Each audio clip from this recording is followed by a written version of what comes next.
Wherever one goes in Kenya, the scenery is stunning.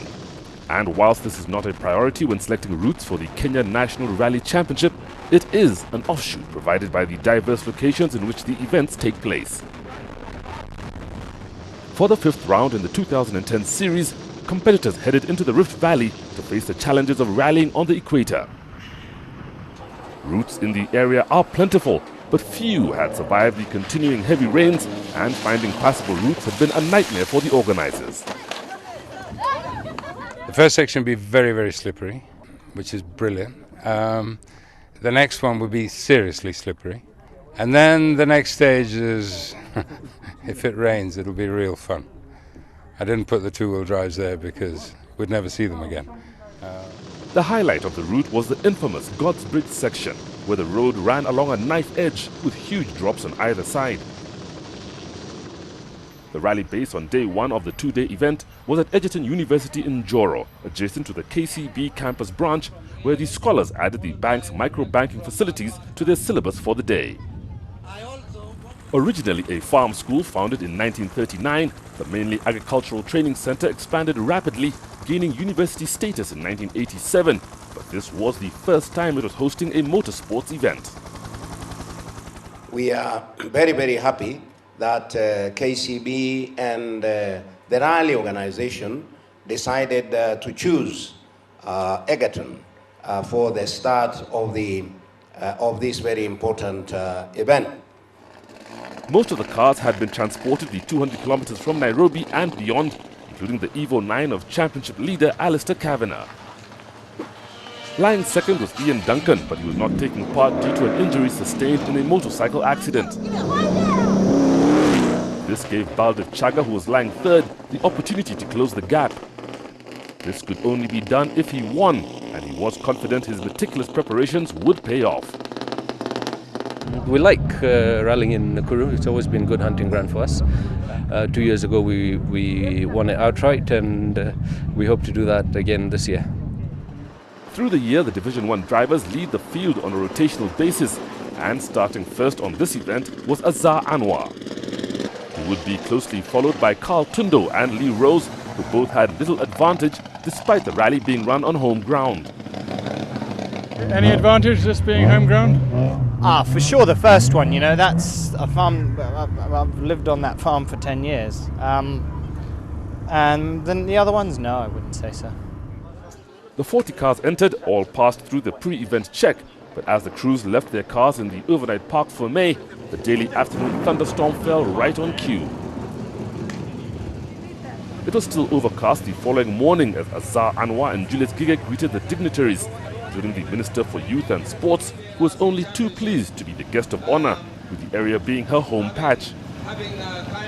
I am really so glad that you are going to be passing through Mogotio, my constituency.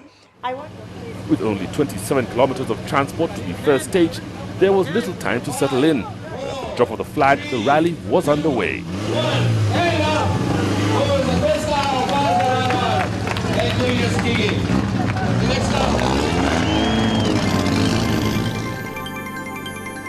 The route covered 163 competitive kilometers, split into 11 stages, including 3 breaks at the Equator Service Park at Mogotio. 4 of the stages were repeated, including a 1-kilometer spectator stage. Stage 6 was the God's Bridge stage. It was the longest at 29 kilometers, but would only be tackled once.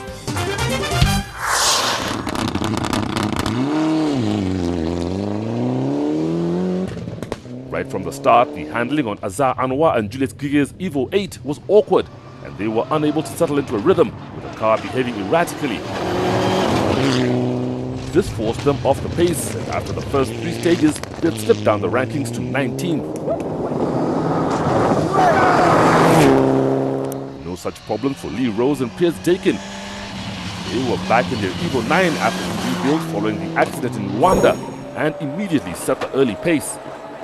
When everything works well, they are simply unbeatable and proved this over the first 50 kilometers of motoring by being quickest by 2.5 minutes.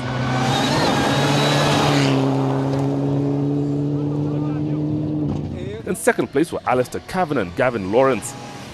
In recent rallies, they had become a formidable team, having settled into a new driving style that has seen them harness the raw speed Alistair has always had. But even they were surprised that Rose had managed to be so much quicker.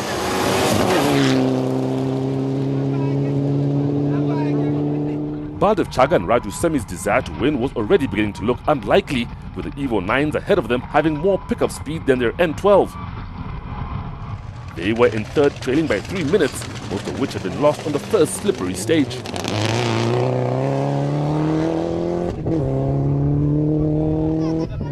Ever since Anthony Nielsen and Mike Ogopit have taken up rallying, they have proved to have a natural flair for the sport, but have yet to bring in the results. All they wanted on this rally was to impress their new sponsors and to gain confidence in the car. And in the process, they were quick enough to claim fourth. Carl Tundu and Tim Jessup had started the rally second on the road, but soon overtook Azar Anwar when he'd spun on stage 1. They then punctured, allowing Anwar to get past. In their hurry to recover the time lost, they caught Anwar again, but on the narrow road, there was no space to overtake.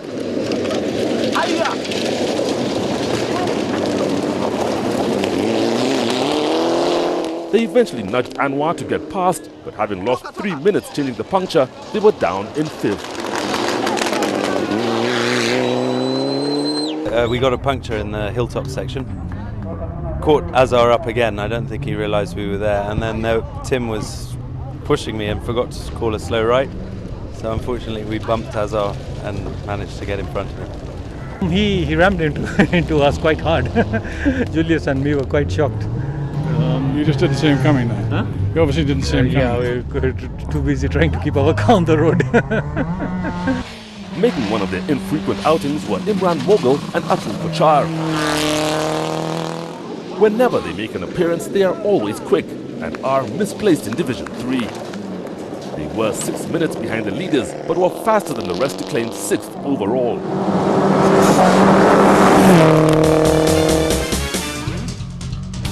After the first 50 kilometers of competitive motoring, Lee Rose held a commanding lead that would be hard to challenge. The times behind were already beginning to spread, but it would be interesting to see if Anthony Nielsen could stay ahead of Carl Tundo.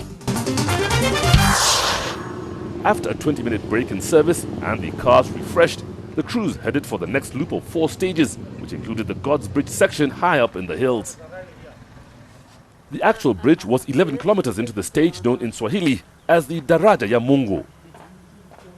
Even the transport to the section was an obstacle course, weaving around landslides that nearly blocked the steep ascent. The stage would be the rally decider, with caution being the priority and opportunities favoring the brave.